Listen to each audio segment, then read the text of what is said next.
It was a small, accidental moment. A bag tipping over, something falling to the floor, but nothing felt small after that. When the panties slipped out of his bag, time seemed to pause. My husband didn't yell or deny it. He just stared at me differently, as if a line had been crossed that couldn't be uncrossed. In the quiet that followed, I began to understand that betrayal doesn't always arrive loudly. Sometimes it comes in silence, in avoidance, in the way someone looks at you when they realize you finally see them clearly. That moment didn't end our marriage immediately, but it changed everything forever. If this story helps you understand that some truths change relationships irreversibly, or gives you courage to face difficult realities, please leave a like and subscribe. Your support helps me share stories that matter. There are moments in a marriage that function like fault lines, invisible until the earthquake hits, and then suddenly you understand that the ground beneath your feet was never as solid as you believed. For me, that moment came on a Tuesday evening in October, in the hallway of our home, when my husband's gym bag tipped over and a pair of women's panties fell out onto the hardwood floor. They weren't mine. The silence that followed their appearance lasted maybe 5 seconds, but in those 5 seconds, my entire understanding of my marriage, my husband, and my life underwent a transformation so complete that I would later divide my existence into before and after that moment. My name is Rachel, and I'm 39 years old. The incident with the panties happened 2 years ago, when I was 37 and had been married to my husband Michael for 14 years. We'd met in our early 20s, married at 23 in what everyone told us was too young but what felt right to us at the time. We built what looked from the outside like a good life, a comfortable home in a nice neighborhood, stable careers, 2 children who were thriving in school, the kind of existence that checks all the boxes of middle-class American success. Michael worked as a regional manager for a logistics company, a job that required occasional travel but was generally Monday through Friday, predictable hours, steady income. I worked as a dental hygienist at a local practice, part-time hours that allowed me to be present for our kids while still maintaining my own career and income. We had routines, responsibilities, the comfortable predictability of a long-term marriage. We weren't passionate anymore. That had faded years ago. But we were partners, co-parents, companions in the business of building and maintaining a life. Or at least, that's what I believed until the Tuesday evening when everything changed. Michael had come home from work at his usual time, around 6:30, parking in the garage as always. I was in the kitchen finishing dinner preparations while our kids, Emma, 12, and Jacob, 9, were in the living room doing homework. I heard Michael come in through the garage door, heard him set down his work bag and gym bag in the hallway like he did every evening, heard him greeting the kids as he passed through to wash up before dinner. What happened next was completely accidental, one of those random moments that reveals truths that might otherwise have stayed hidden indefinitely. Our dog, a golden retriever named Bailey, got excited about Michael being home and went bounding through the hallway, his tail wagging enthusiastically and knocking into Michael's gym bag that was sitting on the floor. The bag, which apparently hadn't been zipped fully closed, tipped over, and various items spilled out. A water bottle, workout clothes, a towel, and there, unmistakable against the dark hardwood floor, a pair of women's lace panties in bright red. I'd just walked out of the kitchen to tell Michael dinner was ready when I saw them. For a moment, my brain couldn't process what I was seeing. There were women's panties on our hallway floor, and they definitely weren't mine. I didn't own anything red, and these were lacy and delicate, the kind of lingerie I'd stopped wearing years ago after 2 children, and the comfort of long-term marriage made practical cotton seem more appealing than sexy lace. I stared at them, then looked up at Michael, who had emerged from the bathroom and was standing frozen at the end of the hallway, his eyes locked on the panties, his face draining of color. Our eyes met. That's the moment I'll remember forever. The moment when Michael looked at me and I looked at him, and we both understood that everything had just changed. He didn't immediately try to explain or deny. He didn't rush to pick up the panties and shove them back in his bag. He just stood there, caught, and the look on his face was one I'd never seen before. Guilt? Yes, but also something else. Fear, maybe, or resignation. The look of someone who's been living with a secret and has just watched it become exposed, and who understands that there's no way to put it back in the box. What are those? I asked, my voice sounding strange and distant to my own ears, as if someone else was speaking through me. Michael's mouth opened and closed, but no words came out initially. He looked at the panties, then at me, then back at the panties. I can explain, he finally said, but his tone carried no conviction, as if he knew before speaking that no explanation would be adequate. Then explain, I said, my heart pounding so hard I could hear it in my ears. In the living room, our children continued working on homework, oblivious to the crisis unfolding in the hallway.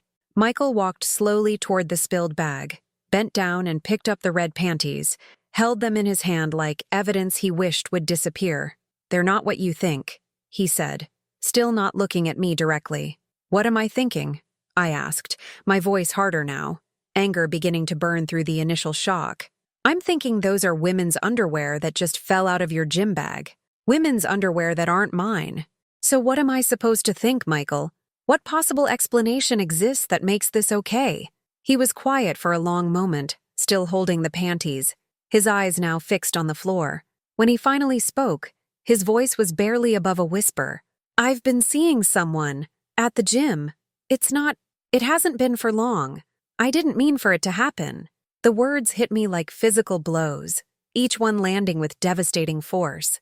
I'd suspected something might be wrong. Michael had been distant lately, more focused on his appearance, going to the gym more frequently, being protective of his phone, but I'd explained it away as midlife crisis stuff, as him trying to stay healthy, as normal variations in a long marriage. I hadn't let myself fully consider that he might be having an affair. "How long?" I managed to ask, though part of me didn't want to know, didn't want the specific details that would make this more real and more painful. "A few months," Michael admitted. "Since summer. Rachel, I'm sorry. I never wanted you to find out like this. I never wanted to hurt you." The absurdity of that statement, that he'd been having an affair but didn't want to hurt me, as if the affair itself wasn't a hurt, as if the only problem was my discovery of it, would have been funny if it wasn't so devastating. "Who is she?" I asked, needing to know, needing to understand who had been sharing my husband's time and attention and body. "Someone at the gym," Michael said vaguely. "You don't know her. It's not serious. It's just been physical." As if that made it better, as if him sleeping with someone purely for physical gratification was somehow less of a betrayal than emotional connection. "I want to see your phone," I said suddenly, instinct telling me there was more here than Michael was admitting, that the full picture would be worse than what he was confessing to. Michael's face flickered with something. Panic, maybe. But he pulled his phone from his pocket and handed it to me without objection, perhaps understanding that resistance at this point would only make things worse. I opened his messages, scrolling through looking for names I didn't recognize, evidence of the affair he'd just admitted to.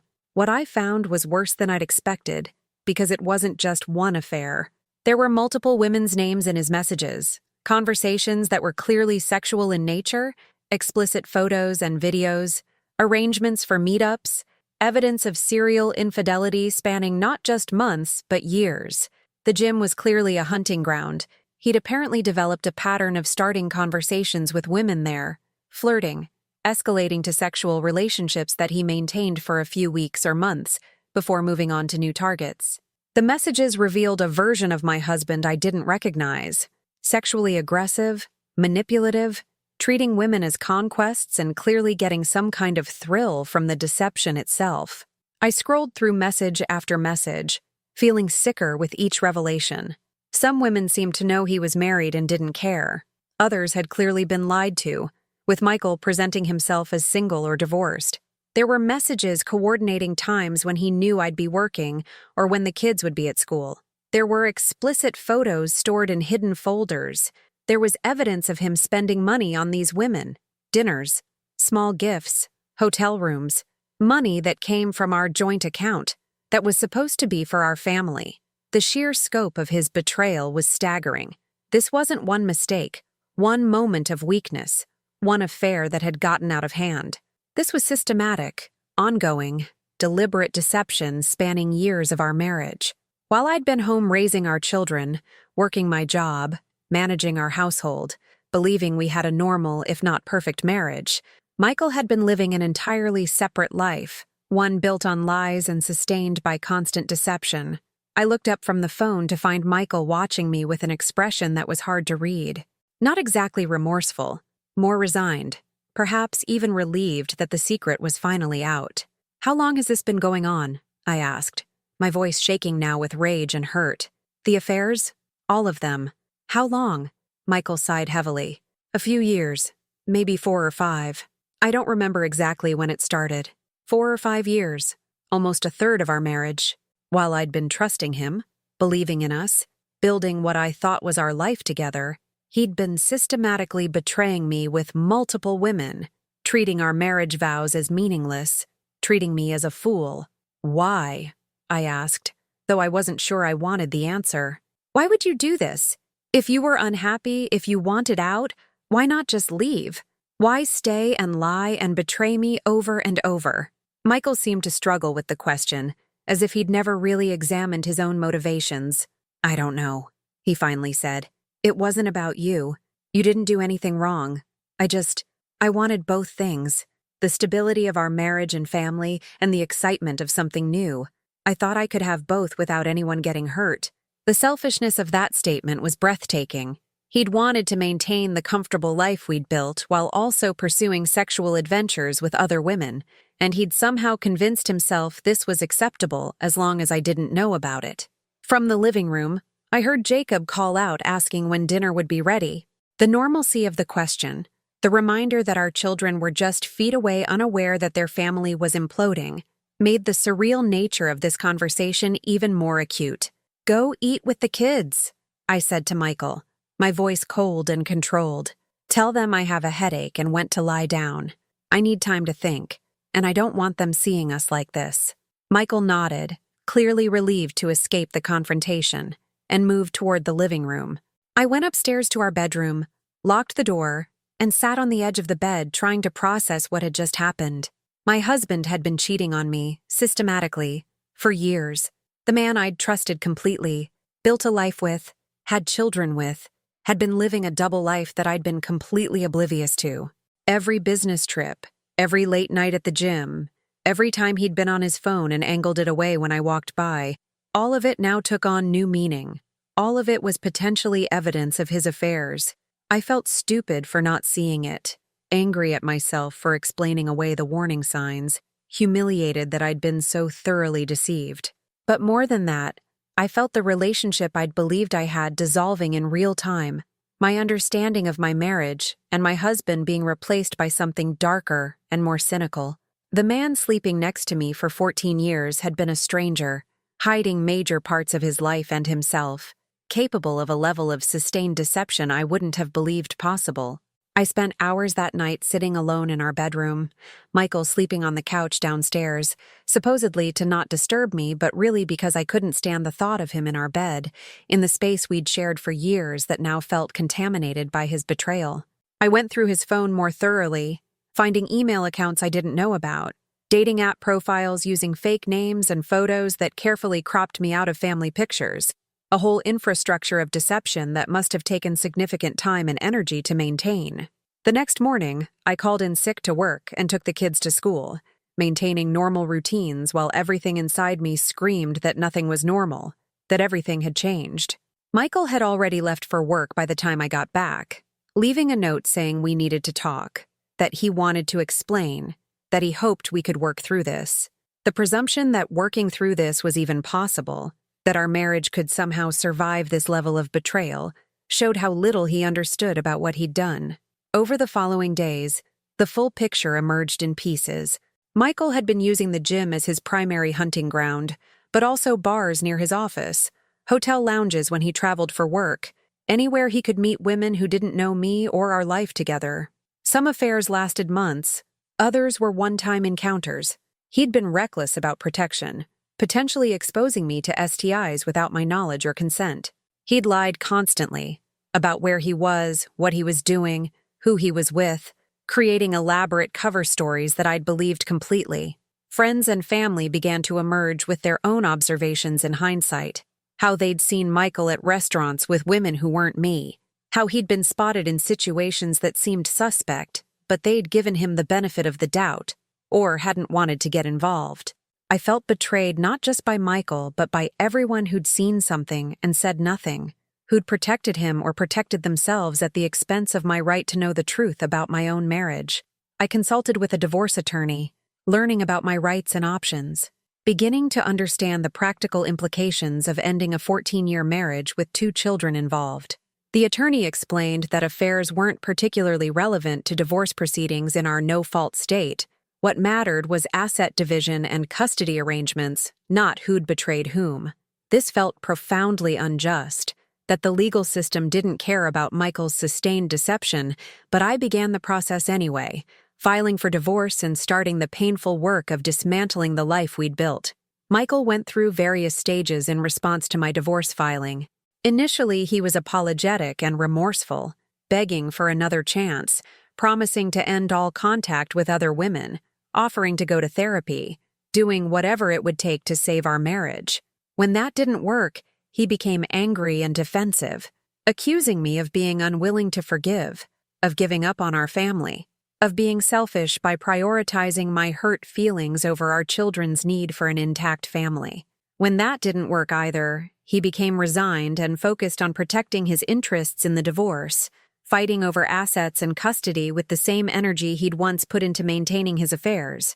The most difficult part was explaining to our children what was happening and why their parents were divorcing. I struggled with how much to tell them. Did they need to know about their father's affairs? Would that information help them understand, or just make them see their father differently in ways that might damage their relationship with him? I ultimately decided to tell them that their father and I had grown apart, and discovered we wanted different things from life, that the divorce was about both of us, not about one person being bad or wrong. It was a sanitized version of the truth, but it felt like the right approach for their ages and emotional well-being. The divorce took almost a year to finalize, a year of painful negotiations and difficult conversations, of dividing a shared life into separate pieces, of learning to co-parent while barely able to be in the same room with each other. The settlement was relatively equitable by legal standards. We sold the house and split the proceeds, divided other assets roughly 50-50, established a custody arrangement where the kids spent equal time with each of us. But no legal settlement could address the real damage, the shattered trust, the years of deception, the fundamental betrayal of everything our marriage was supposed to represent. What haunts me most, even 2 years later, is not the affairs themselves, but that moment in the hallway when the panties fell out of Michael's bag and our eyes met. The way he looked at me in that moment. It wasn't the look of someone who'd just been caught doing something wrong. It was the look of someone realizing they'd been seen clearly for the first time, understanding that the person they'd been deceiving now knew the truth. And in that look was something else, a kind of resentment or anger that I'd discovered his secret, that he was now going to face consequences, that his carefully maintained double life was collapsing. That look changed how he saw me forever. Before that moment, I'd been someone he could deceive, manipulate, lie to with impunity because I trusted him completely. After that moment, I became someone who knew the truth, who'd seen behind his mask, who represented the end of his secret life. He never looked at me the same way again after that Tuesday evening. There was always distance, wariness, sometimes even hostility, as if my knowledge of his betrayal was itself a kind of violation of him. Our interactions during the divorce and afterward in co-parenting have been marked by that shift. Michael maintains a careful emotional distance, speaks to me in clipped formal tones, avoids eye contact when possible. It's as if by discovering his affairs, I became contaminated in his mind, someone he needs to keep at arm's length, someone he can't fully engage with anymore. The warmth and familiarity that characterized 14 years of marriage evaporated in that hallway moment and has never returned, not even in the cordial co-parenting relationship we've tried to establish for our children's sake. I've spent a lot of time in therapy trying to understand what happened and my own role in missing the signs for so long. My therapist has helped me see that I wasn't stupid or willfully blind. Michael was skilled at deception, and I trusted him in the way married people are supposed to trust each other. She's helped me understand that his affairs were about his choices and character, not about any failure or inadequacy on my part. She's helped me process the betrayal and begin rebuilding my sense of self and my ability to trust, though that work is ongoing and difficult. I've also had to grapple with how the discovery happened. The sheer randomness of the dog knocking over the bag, the panties falling out at that exact moment when I was walking by, the unlikely chain of events that exposed what might otherwise have remained hidden indefinitely. If Bailey hadn't gotten excited and knocked over the bag, if I'd been in a different room, if Michael had been more careful about zipping his gym bag, I might still not know. I might still be living in ignorance, trusting a husband who was systematically betraying me, building what I thought was a life together while he maintained his secret affairs. That randomness bothers me because it suggests how easily truth can remain hidden, how much of what we know about our own lives depends on accident and chance. Michael's affairs didn't end because he had a moral awakening or because his conscience finally bothered him enough to confess. They ended because a dog knocked over a bag. The exposure was entirely accidental, and that accident was the only thing that freed me from a marriage built on lies.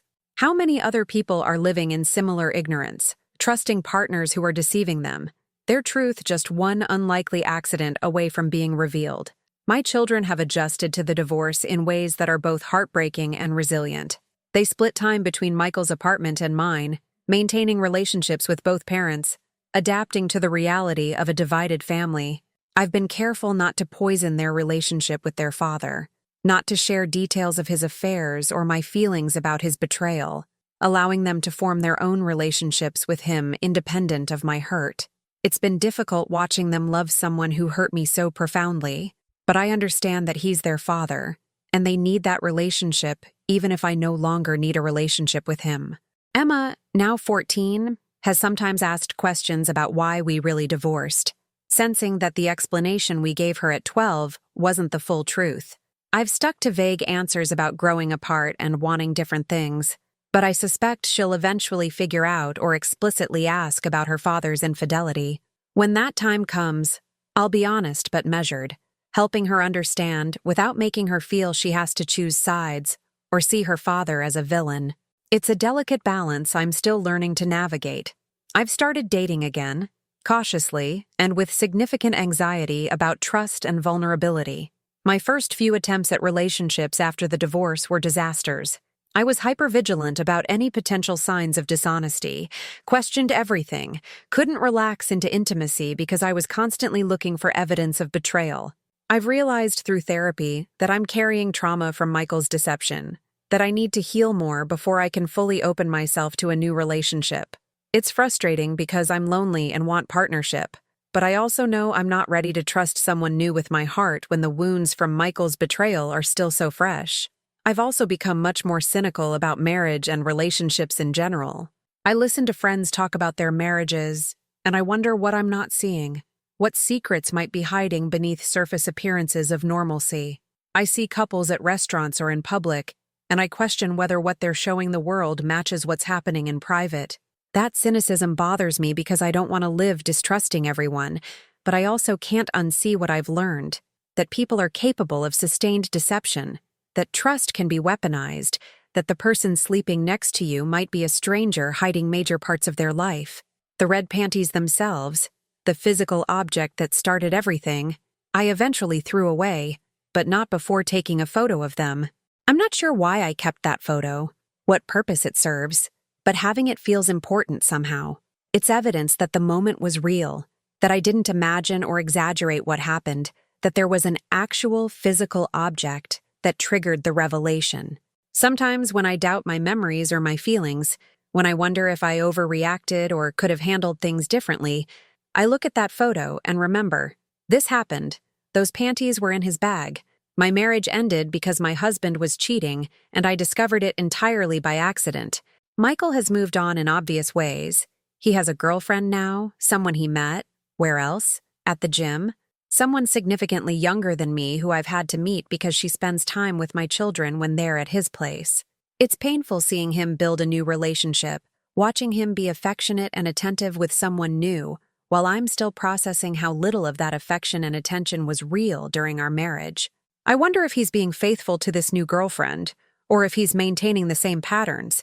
If she's the primary relationship now while others remain secret on the side, if he's learned anything or is just recreating the same dynamics with new people. I've tried to take positive steps forward. I've invested in myself, taken up new hobbies, strengthened friendships, worked on my career, created a life that's mine rather than half of a couple. I've bought a small house that's just for me and the kids during our custody time, decorated it in ways that reflect my taste without compromise, built a home that feels safe and authentic in ways our shared house never quite did. I've joined support groups for people going through divorce, connected with others who understand the specific pain of betrayal and the complicated process of rebuilding. I've started exercising regularly, not to change my appearance, but because it helps with the anxiety and depression that have been constant companions since the discovery. But I still struggle with that moment in the hallway, still replay it in my mind with obsessive frequency, still try to understand everything that happened in those 5 seconds when the panties fell out, and Michael and I looked at each other and our marriage effectively ended. What was he thinking in that moment? Was there any part of him that felt relief that his secret was finally out? Did he feel guilty about what he'd done, or just upset about being caught? When he looked at me and saw that I knew, did he feel any empathy for the pain he was causing me? Or was he only focused on the consequences for himself? I'll never know the answers to those questions because Michael and I don't have those kinds of conversations anymore. Our communication now is limited to logistics about the kids, pickup times, school events, medical appointments, the necessary coordination of co-parenting. We don't talk about feelings or the past or what went wrong. That door closed the moment the panties fell out of his bag, and it's never reopened. In some ways, we're more like strangers now than we were when we first met at 22. At least then we were curious about each other, interested in learning more, open to connection. Now we're just two people who share children and a painful history, orbiting each other at the minimum distance necessary to fulfill our parental responsibilities. Sometimes I wonder what would have happened if the bag hadn't tipped over, if the panties had stayed hidden, if I'd never discovered Michael's affairs.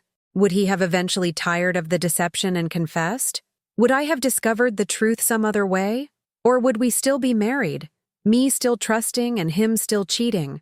Our marriage a comfortable lie that might have lasted until our kids were grown and we had less reason to stay together? I can't decide which scenario would have been worse, remaining in ignorant trust while being betrayed, or living as I am now with knowledge and pain, but also honesty and freedom. What I know for certain is that I'm a different person than I was before that Tuesday evening. I'm more cautious, more cynical, less willing to take people at their word or trust without verification. I've lost some innocence, some fundamental belief in people's goodness and the sanctity of marriage vows. But I've also gained strength, self-reliance, a clearer understanding of my own worth and what I will and won't accept in relationships. The transformation wasn't one I chose or wanted, but it's made me more resilient and more authentic, less willing to pretend things are fine when they're not, less willing to sacrifice my own well-being to maintain appearances.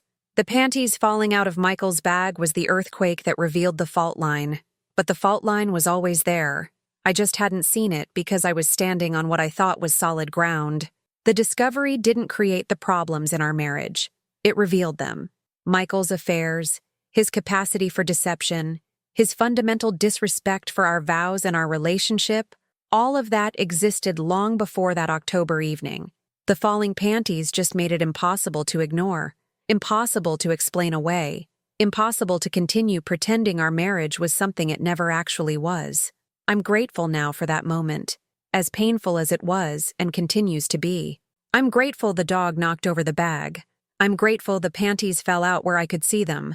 I'm grateful for the accident that exposed the truth, because living in ignorance while being betrayed was worse than the pain of discovery and divorce. The truth set me free, even though freedom has been more difficult and lonely than I anticipated, even though I sometimes miss the comfortable lie of my marriage, even though starting over at 39 is scary and overwhelming. My name is Rachel. I'm 39 years old and divorced from a man who spent years systematically cheating on me while I trusted him completely. A pair of red panties fell out of his gym bag one Tuesday evening, and in that accidental moment, my marriage ended and my life changed forever. Not because of the panties themselves, but because of what they revealed. Years of lies, sustained deception. A double life I'd been completely oblivious to. The way my husband looked at me when those panties fell out, the shift in his eyes when he realized I knew the truth, that look changed everything between us irreversibly. We never recovered the relationship we'd had before that moment, never found our way back to trust or intimacy or even basic warmth. The discovery created a divide that couldn't be crossed, and we've been on opposite sides of that divide ever since. Strangers bound together only by the children we share and the painful history we can't escape. Thank you for reading my story. If this helped you understand that some betrayals change relationships irreversibly, or gave you courage to face difficult truths about your own life, please like, subscribe, and share. Your support helps me continue telling stories about painful transformations and hard-won truths. Claude é uma IA e pode cometer erros. Por favor, verifique as respostas. Soné 4.5 Claude é